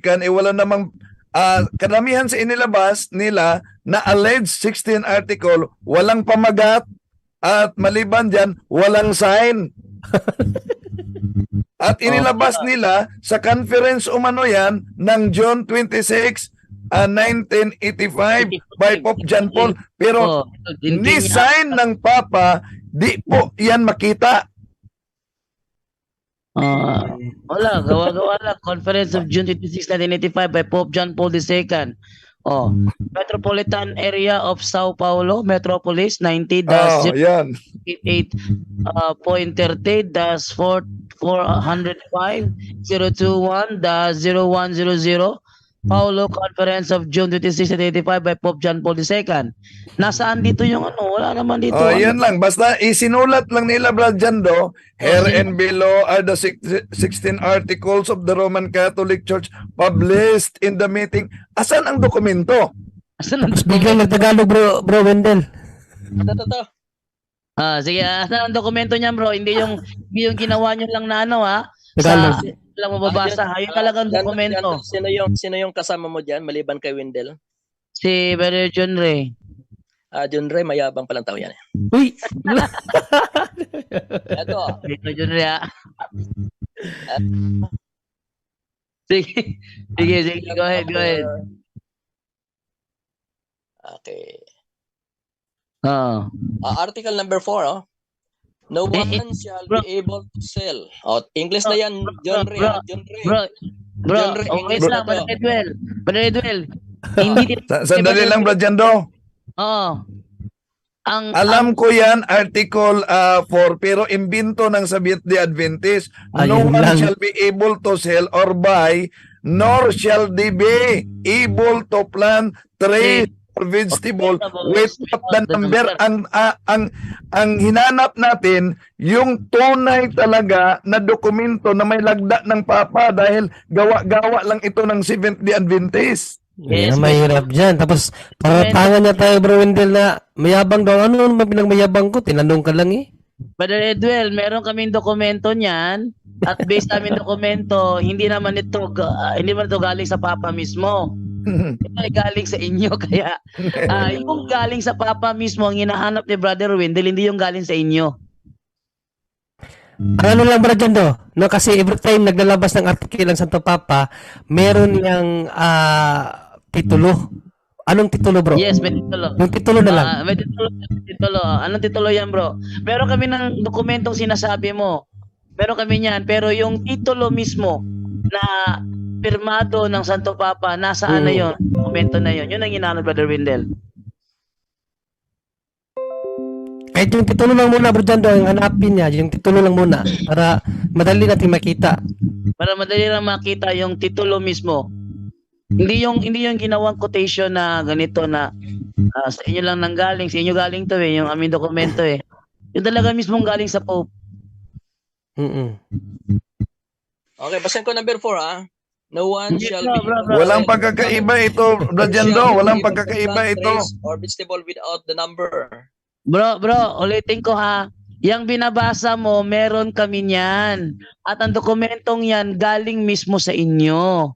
Ang hinahanap namin ngayon, yung galing mismo sa Santo Papa na pirmado ng Santo Papa, nasaan yun? Diyan doon, tsaka halimbawa sa mga title bro ng mga sulat ng Papa, bigyan kita ng halimbawa ng mga titulo. Halimbawa ito, sinulat ni article galing kay Pius XI noong 1932. Anong title ng kanyang inilabas na titulo, artikulo? Acerba Animi. Si Pius X naman, Acerbo Nimis. Si Pius XII, Ad Apostolorum Principis. Si Benedict XV, Ad Beatissimi Apostolorum. Si Pius XII, Ad si Aeli Reginam. May mga titulo yan, bro. Bigyan mo yung titulo. Ano yung titulo? Kasi ako bro dyan, meron, kompleto ako dito ng mga article ng mga Santo Papa. Meron akong kopya dito. Yan. Saan yung titulo? Yung titulo muna para buksan ko dito. Makita natin. Wait lang ha. Okay, Pope John Paul dito bro. Meron ka dyan, Pope John Paul. Sabi ko, Pope John Paul Orbi et Orbi. Meron ding Union of Brest. Union of Horod. Brother John Ray, wait lang. Okay, Brother Edwel, si Brother John Ray ay kompleto ng articles ng Santo Papa.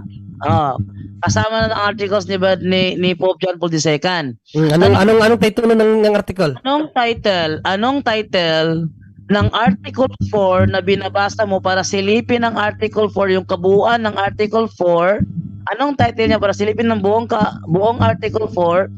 Upang kung makikita mo yung binasa mo na no one shall be able to sell or buy, nor shall they be able to plant trees or vegetables without the number. Anong title ng Article 4 na yan para i-trace kung nandyan pa talaga yung binasa mo? Anong title ng article na yan, bro? Article 4. Anong title niyan? Ito dito bro, bandang huli Hindi. Bro, ang title ng Article 4 na binasa mo. Anong title ng Article 4 na binasa mo? At kung hindi niya alam yung title, yung taon na lang kasi may mga taon din dito. Sige. Kasama nga to bro sa 16 article Kasama to sa 16 Kasama sa 16. Brajando. Yes, Brother Wendell. Linawin natin. Talagang kasama sa 16 articles na imbento ng Seventh-day Adventist at nilagyan nilang sign, yun lang, letter sign, Pope John Paul II, printed in the original form with permission. Imbento lang nila yan. Yun nga. Anak ko na to sa dati nung ako SDA natanong ko na ito talagang wala silang may labas baka ito si Edwel may mailabas. Brother Edwel, anong title ng Article 4 na inilabas ni Pope John Paul II noong June 26, 1985? Anong title ng Article 4? Article 4. Ang title niyan, anong title ng Article 4? Basta sa pinakaibabaw kasi enumerated na to mula 1 hanggang 4, di ba? Hanggang 16. Yun lang bro. Basahin ko Yun ang bro. Article of Roman Catholic Church Metropolitan Area of Sao Paulo. Metropolis, ito. Ito naman. And below are the 16 articles of Roman Catholic Church published and the meeting pressed by His Holiness Pope John Paul II in the conference of June 26. Bro, hello. Edwel. Hello, Brother Edwel. Alam namin na ito ay quotation ninyo. Alam namin na kayo ang nag-produce nito. Dahil yun ay nakuha namin sa Seventh-day Adventist mismo. Ang hinahanap na lang sa iyo ngayon, ano ang title ng Article 4 na isa sa 16 articles ni Pope John Paul II para ma-search namin ang buong Article 4 kung meron ba talagang nakasulat na no one shall be able to sell or buy, nor shall they be able to plant trees or vegetables without the number. So ang tanong dyan ngayon, anong specific na title ng Article 4 para ipaalungkat namin kay Brother Junlet, makita niya ngayon kung meron ba talaga yan. Yun ang Brad Jando, Yes. Brad Jando. At tandaan natin na batay sa kanilang dokumento na nakuha natin, itong 16 article daw umano sa June 26, 1985 na isinagawa doon sa Kenya, Africa, itong dokumento umano ng ayon sa mga Seventh-day Adventists, 16 article of the church na walang title, ito daw umano ang will be presented again in all countries by Pope John Paul II, especially during his papal visit in the Philippines. Hindi yan nangyari. Ayan, sa Philippines nangyari. Oh, ba't wala yan sa Pilipinas? Sige, Brother Edwel. Ito na lang, Brother Edwel, para malaman na hindi ka gumagamit ng self-serving evidence, no? Ano ang specific title ng Article 4 na kung saan mababasa natin, no one shall be able to sell or buy, nor shall they be able to plant trees or vegetables without the number. Anong specific title nito? Okay, wala na nakalagay, bro, Jando. Ito ay yung number na ito, di ba? Okay na, wala na. Napapaloob natin sa 16 article, yung number 4. Bro, Wala Jan- nang specific na title, bakit article. Bro, Jando. Yes. Bro, ito bro, pakita ko bro wait. Ayan no, ito yung sinasabi ko sa'yo, hindi lang maklaro eh. Ito yung sinasabi ko sa'yo bro, lahat ng mga article ng Papa, meron kami niyan. Yan, lahat na yan, ito yung mga title. Ang dami Pope John Paul doon, no? Ang dami Pope John Paul II dito. John Ray, hindi ko makita. Nakita ko yung mukha mo. Nakamukha ka. Bakit? Nakaano naman to sa Zoom Hindi ba siya nagano sa Zoom? Hindi, nakaano ka. Yung mukha mo naka-off yung camera. Naka-off pala yung camera ko sa Zoom. Ayan. Ayan. Kanina ka pa. Ayan. Kita mo bro? Yan no. Kadami niyan bro. Ito pinicturean ko lang kaso ang liit. Nasa cellphone ko yan eh. Ang dami puro yan. May mga titulo yan. May titulo lahat ng article sa Papa. May mga titulo yan lahat. Andito yung mga pangalan ng mga Papa. Tapos dito sa kabila yung taon. Ganyan dapat kung mag-ano ka ng ebidensya, dapat kumpleto, wag yung basa lang agad. Dapat ibigay mo anong artikulo, anong taon. Pero John Ray, Bro, total si Ate Ina naman ang nagla-live ngayon. Sendan mo nga ako ng picture niya para maipakita natin. sige yung part kasi maliit dito sa akin tingnan eh. Send ko sa iyo ba dyan do? Send mo sa akin. Total si Ate Ina nagla-live so kaya ko mag-receive ngayon ng images.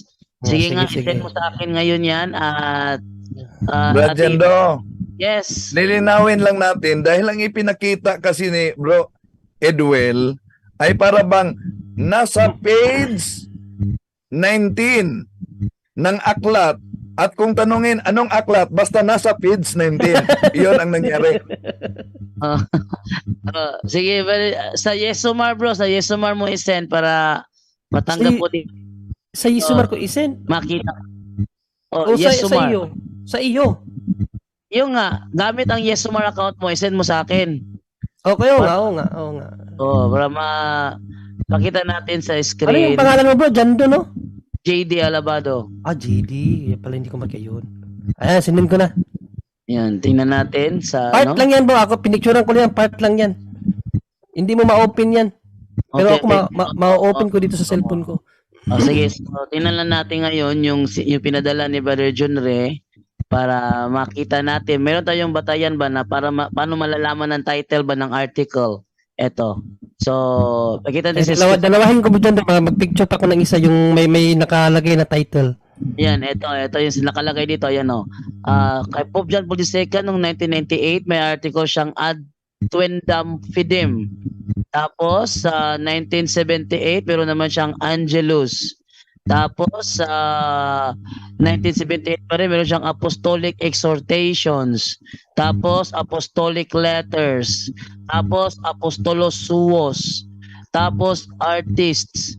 Yan. So, nasaan dito yung bro? Yung sinasabi mo bro na article. Anong article yung Article 4? Anong title ng article na yun bro? Yung Article 4?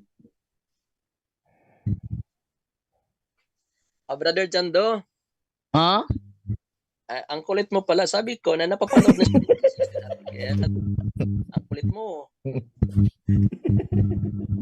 Bro, alam ko kasi na ang binabasa mo kasi yung article, yung ano ba, galing sa inyo mismo ba? Self-serving kasi yun, yung galing sa inyo. Kaya yun, alam ko yun ang binabasa mo. Meron kasi kami niyan, bro. Yung binabasa mo, meron kami niyan. Alam ko galing yan sa inyo dahil hinanapo ko yan ng ebidensya nung ako yung SDA pa dati. Pero baka sakali may labas mo ngayon yung talagang totoong dokumento. Gawa nyo kasi yan eh. Alam ko yan. Ito sa ano? Ito sa ano to? Sa Google siya bago my spiritual search. Bago, hindi sabi mo, di ba? Sabi mo, kay Pope John Paul Dasikan, matagal nang patay si Pope John Paul Dasikan, bro. Pope John Paul II, yung ano mo bro, yung sinabi mo, anong title ng Article 4 ni Pope John Paul II? Ang kusama mababasa natin yan. Ano? Bro Jando, kulit mo pala eh.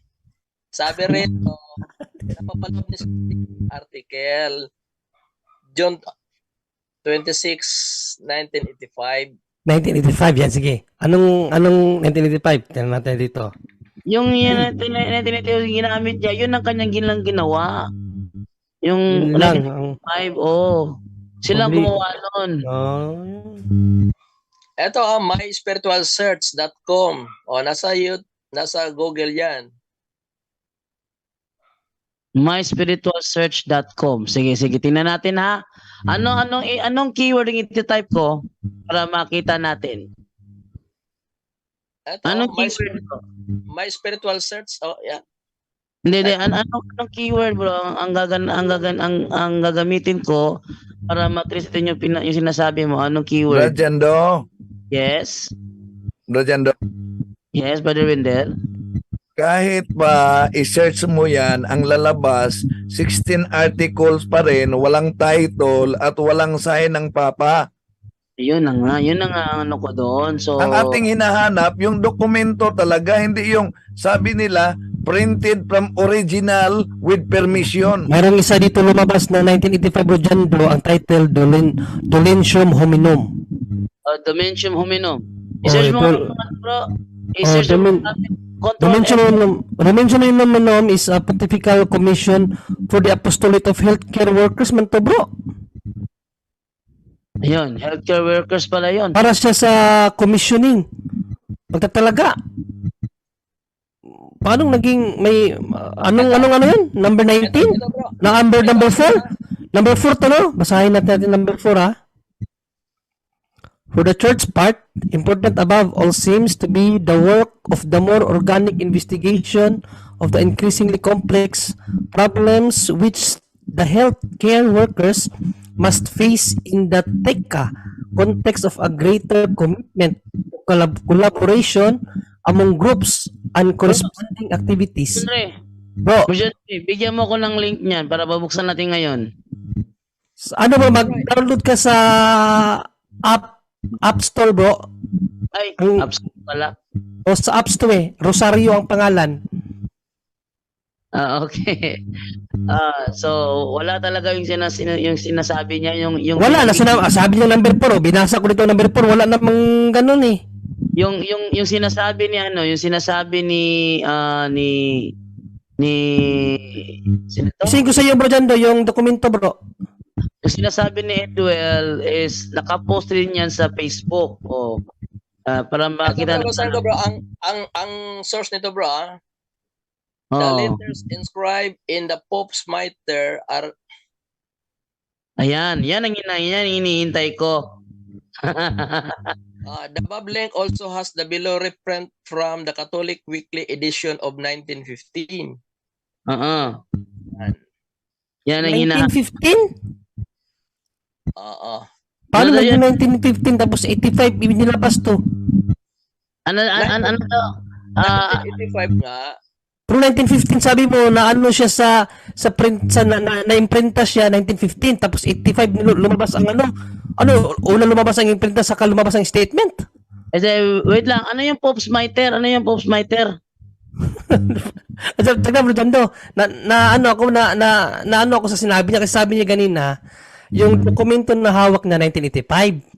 Tapos ngayon sabi niya nanggaling daw yun sa yung sinabi niya na ano sa Google, tapos inimprinta daw yung 1915. So unang lumabas yung statement, yung imprinta mo dyan do 1915, ang statement huli na. Ano yun? Parang si Lapu-Lapu sumakay ng Mercedes-Benz niyan. Dyan do. Oh, so yung ano, yung Sige lang. Intindihin ko lang si John Ray. Napaka-pilosopong tao, hindi marunong makinig. Hindi yun sa hindi sa pilosopo, bro. Sinabi mo kasi 85 ang statement, yung article na hawak mo. Pero yung imprinta sabi mo 1915. Problema mo yan, hindi namin problema yan. Pipilosopuhin talaga kita diyan. Napapahayag ka kasi ng mali eh. Sabi mo 85 yung dokumento na hawak mo 1985. Tapos nung ipa-imprinta mo sabi mo 1915. Ito Google, bro. The above link also has the below reprint from the Catholic Weekly edition of Reference pa yan, oh. 1915. May reprint dito, bro. Kaya nga eh. Paano nangyari yun? 1915 reprinta. Hindi ka naman kasi John Ray para matuto ka rin. Referent ito noong 1915 pero sinabi ito noong 1985 sa Kenya, Africa. Ano ba sabi yung reprint, bro? Sige nga, ano ba yung reprint, bro? Ito, basa ko. The above link also has the below reprint from the Catholic Weekly edition of So, nireprintang muli, di ba? Nireprintang muli. 1915. So, noong 1915 pa. Nireference siya. Yung So, yung statement lumabas na 1985.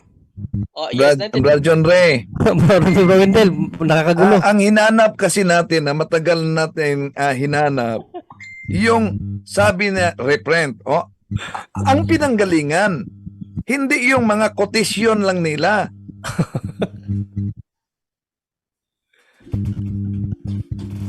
Dahil itong mga quotation nila, ito din ang nirebat ng Catholic Answers.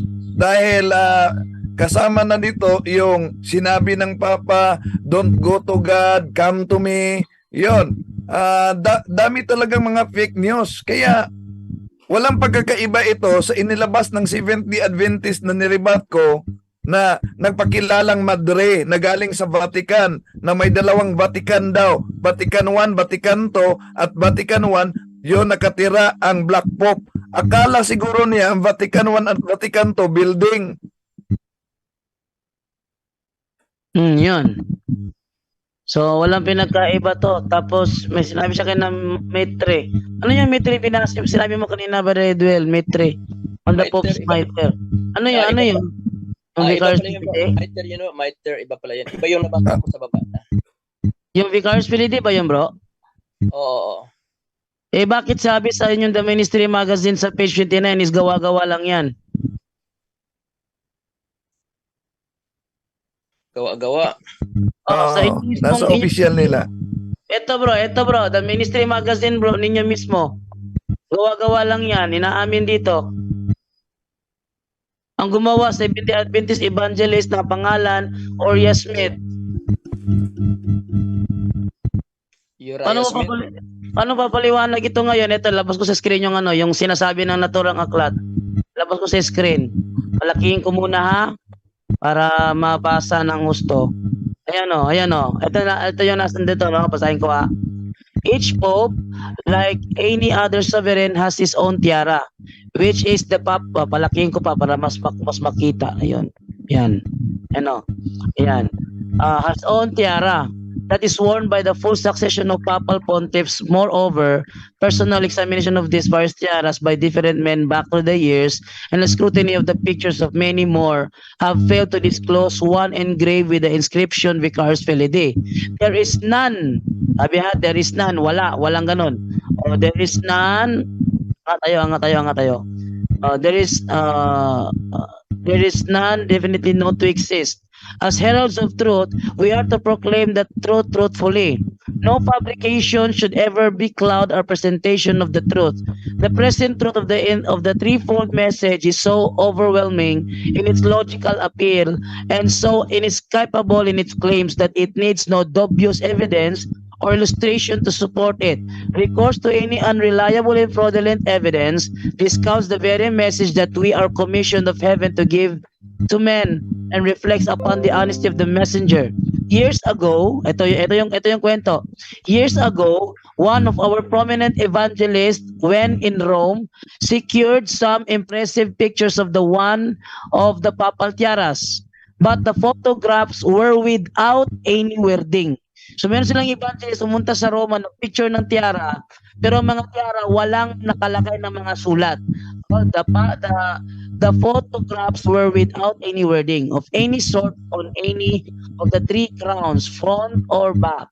Later, sa kahulihan, an artist in attempting to re-illustrate one of our standard books on the prophecies took these genuine photographs of plain tiara and lettered upon it the three words Vicarius Filidae, one on each of the three crowns. O, sabi dito, sa kahuli-hulihan, isang artist para ma-illustrate nila yung kanilang imahe, kumuha ng genuine na photograph ng tiara na walang sulat, plain tiara, walang nakasulat, and lettered upon it, at ito'y kanilang sinulatan. Nilagyan nila ng letra, Vicarius Filidae. Totoo ba sinasabi ng The Ministry Magazine ninyo na yung tiara na may nakalagay na Vicarius Filidae ay gawa-gawa lang pala ninyo? Edwell, ito ay dokumento ninyo ha. The Ministry Magazine ito.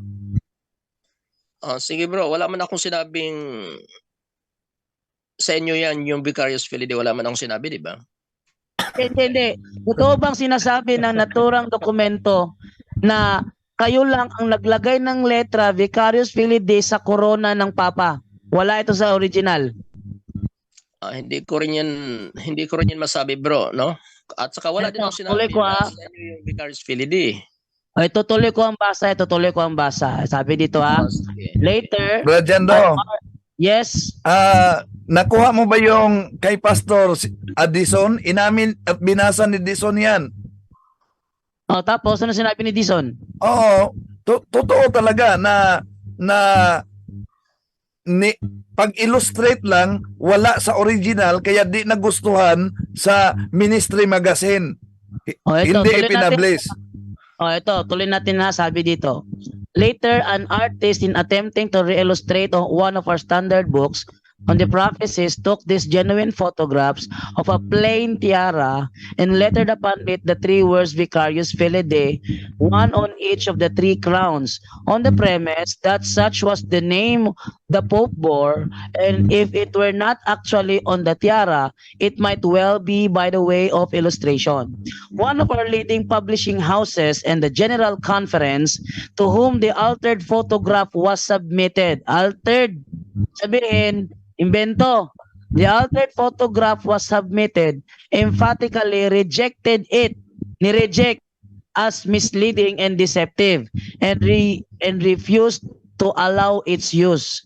Regrettably, some of our evangelists who do not have all the facts and to whom the appeal of the moment has sometimes outweighed the ethics of the case, and who perhaps have not thought through the fraudulent character of such plausible but specious evidence, have occasionally continued Want to to use enjoy healthy it drinks for a anytime and similar anywhere? fabrication. Try our portable multifunctional juice. Oh, yun. So, sabi dito talaga na plain tiara lang, nilagyan ng Vicarius Filidae, isinabmit sa General Conference, pero ito ay altered photograph, kaya imbento. Paano mo ngayon papaliwanag sa amin, Edwell? Sinabi mo kanina na ang Pope's Mitre o tiara ng Santo Papa, may Vicarius Filidae, inaamin ng mismong The Ministry Magazine ninyo na kayo lang ang umimbento ng ganyang litrato. Brother Jando, Yes. gusto ko lang i-correct na ang mitre ay hindi tiara. O, sa kanila, yung mitre, tiara yun. Brother Wendell, sa amin sa SD, Brother Wendell, ang mitre, tiara yun.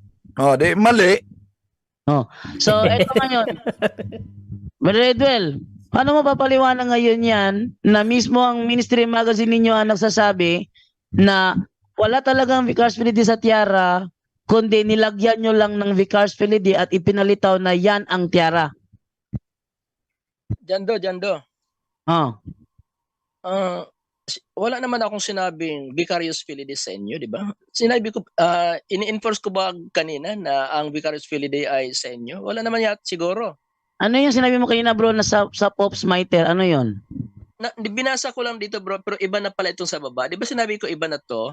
Oh, ano yung sinabi diyan tungkol sa Pops Miter? Nandito nga din, oh. So, bro Edwel. Screenshot, pero i-PM ko na lang sa'yo bro ha. Okay, so bro Edwel. So, bro, simula ba ngayon bro? Bro Edwel, tanong ko lang bro, simula ba ngayon bro dahil naliwanagan ka na patungkol sa tiara na yan, hindi mo na yan gagamitin against sa amin? Matagal ko nang alam yan bro. Wala man ako sinabi na sa inyo yung okay. Vicarious Filides. Di ba sinabi ko ito? Honestly lang, John Ray, honest lang. Sinabi ko ba na ang Vicarious Filides sa inyo? Kasi tinanong mo pa rin kaganina bro eh. Yung tanong mo kasi kaganina, may ano ka pa rin din sa tanong mo. Meron pa rin yung... Bro John Ray. Yes bro Wendell.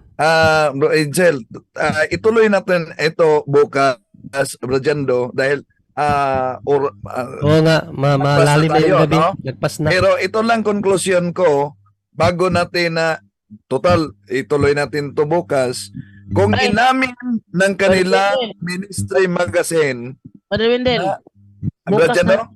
bukas ng gabi, Biyernes, di ko alam kung meron bang sacramental blessing. So ituloy natin ito bukas, Bro Jando. Sige. At ito lang conclusion ko, Bro Jando, batay sa ipinakita mo, na kung inamin ng ministry magazine nila na nagtampered na sila ng tiara para siraan ang simbahang Katoliko, kaya kung inamin at wala silang mapakita na original document tungkol sa sinabing 16 articles ng Papa daw, kaya kung madali nilang itampered ang tiara ng simbahan, yun pa kayang document para lang tayo siraan. Yun po, Bro Jando. Okay. Redwell, continue na tayo bukas ng gabi, sabi ni Brother Wendell, okay ka? Ay, sabat sa bro, sabat sa SDA bro. Hindi ko lang alam kung available ba si Edwell niyan. Hindi na ako available dyan bro. Sabat bro, ayaw kumapuskas. So, hindi siya available niyan, Brother Wendell, dahil Venus ng gabi, sabat sa SDA. Next week. Next week na lang, Brother Edwell, okay ka? Wednesday?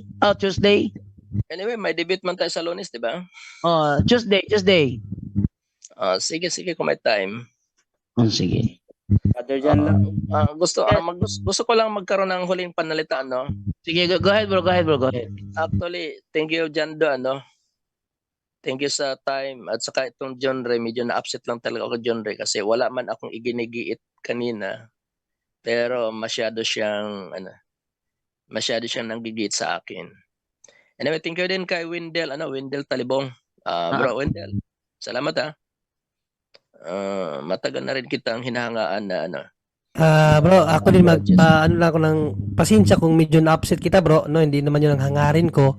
Medyo diniinan ko lang kasi yung pang-iipit sa'yo kanina para lumabas yung katotohanan. Yun lang yun at hindi yun intention na ipahiya ka. Pinapalito ko lang talaga yung katotohanan doon bro. Sorry if I upset you, but hindi yan ang intention ko bro. I love you bro as my brother in Christ pa rin. Okay, Brother Edwell. Yung huling mensahe mo, bro. Okay. So, si Wendell, okay, thank you. Pinapangarap ko rin na makakausap si Wendell at ngayon nangyari na nga eh. Okay, next time. Anyway, may patuloy pa man tayo, So, by this time, Brother Jando, itong 16 article na inyong ipinaratang na kami ang may author nito. I-research ko pa ito kung kami nga ang may author nito. So, by now, stand lang muna yan. Kasi nandito naman sa YouTube nandito sa Google. Yan lang naman muna So next time, ganun lang. Alamin ko muna kung sino nga talaga may author ng 16 article na sinabi nyo ay gawa-gawa ng Adventist. Ayun lang muna. Anyway, thank you very much po sa ponto por ponto. Sana maulit-mulit. Jando, bye-bye sa inyo dyan. Yes, welcome dito basta ano, hindi lang basta matino lang kausap. Okay, thank you Brother Edwell sa iyong oras na ibinigay, no? So hanggang Diyan, dito. no? Yes, Brother Aljan. Bro, may kahilingan dito na nag-PPM sa atin kung pwede daw sana pag pumasok si Brother Edwell, kung pwede daw sana mag-open ng camera. O siguro sa next time mag-open na ng camera yan ngayon. Ayan, thank you po. Okay, baka next time mag-open na ng camera yan. Anyone can claim the statement of the Bible because we can do a private interpretation. Kining ako mga kaigsunan nga gipabarog nga usa ka haligi nganong matuod ang simbahan tungod kay gitukod ni Kristo. Dili tungod sa pagkamabasa, dili tungod sa karakter, dili tungod sa ngan, usara ang haligi nga kung ipabarog nganong nahimong tinuod ang simbahang Katoliko, way laing rason tinukod sa atong Ginoong Hesus Kristo. Talakayan to, hindi bara-bara. Katotohanan lang, walang palusot. Para sa mesa ng usapan, di kami nag-aaway. Puro talakayan, hindi banggayan ng patay malisay. Aral hinahimay, parang beats na nire-replay. Truth ang target namin, hindi hypo display. Bawat teksto sinisilip, context yan di pwedeng ipinipilit. Doctrine na solid, hindi fake, hindi boses ng Diyos, di namin gustong i-credit. Doktrina flow, hasal ng pag-iisip. Salita ng Diyos, yan ang aming inisip. Uhaw sa turo, kaya kami nagdidip. Sa talakayan, truth ang pinanghahawakan. Keep it, doktrina flow, hindi ito laro. Pag-unaway tumatagos hanggang buto. Sa bawat linya, puso ang sumisigaw. Katotohanan lang, walang bawal, walang bawas raw. May tanong, sige lapag mo, let's go. Di kami takot sa debate na may respeto. Espiritu ang guide, parang bigtas mood ang tempo. Pag may liwanag, lahat ng shadow nagmemelo. Hindi kami nagmamarunong nag-aaral lang. Pag may gap sa mind, Diyos ang pumuno niyan. Ang Iglesia ng Diyos mula Espanya, papuntang Pilipinas. Dapat malinaw yan. Hindi kompetisyon, hindi kami nagra-rhyme para lang manalo. Puso ang puhunan, hindi bara-bara ang palo. Truth ang goal, yan ang tunay na trono. Doktrina flow, hasal ng pag-iisip. Salita ng Diyos, yan ang aming inisip. Uhaw sa turo, kaya kami nagdidip. Sa talakayan, truth ang pinanghahahakan. Keep it, doktrina flow, hanggang dulo go. Liwanag ang bit-bit, hindi ego. Sa doktrinal na usapang totoo. Kapila ang foundation of the truth is the church, and the Catholic Church is the church founded by Jesus Christ. Then, asay inyong pilion.